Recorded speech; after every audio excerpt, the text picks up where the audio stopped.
1895 March 19 உலகின் முதல் motion picture படம் பதிவு செய்யப்பட்டது. சினிமாவை முதலில் உருவாக்கிய லூமியர் சகோதரர்களில் அகஸ்டே லூமியர் மூத்தவர், லூயிஸ் லூமியர் இளையவர். எடிசனின் கெனிட்டோஸ்கோப் கண்காட்சி பாரிஸில் நடைபெற்ற போது லூமியர் சகோதரர்களின் தந்தை ஆண்டனி கலந்து கொண்டார். அவர் ஒரு ஓவியர்.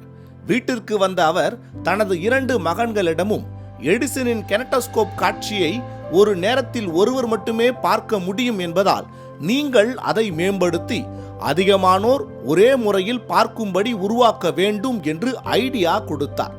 அதுதான் இன்று நாம் திரையரங்கில் பார்க்கும் சினிமாவுக்கு முன்னோடி.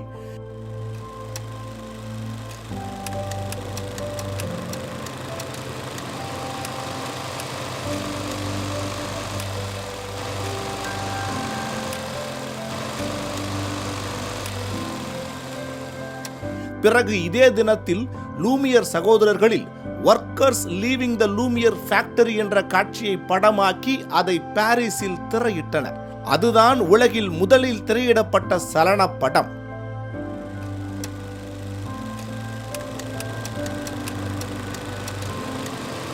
லூமியர் சகோதரர்கள் உலகின் முதல் மோஷன் பிக்சர் படமான workers leaving the Lumiere factory படத்தை பதிவு செய்த தினம் வரலாற்றில் இன்று.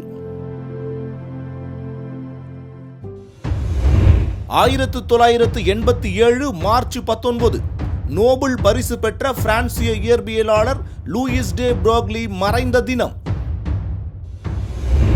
2003 மார்ச் 19 அமெரிக்க அதிபர் ஜார்ஜ் புஷ் உத்தரவின் பெயரில் பாக்தாத் நகரில் தாக்குதல் நடத்தி ஈராக் போர் ஆரம்பமானது. 1915 மார்ச் 19 முதற் தடவையாக புளூட்டோவின் போட்டோகிராஃப் எடுக்கப்பட்டது.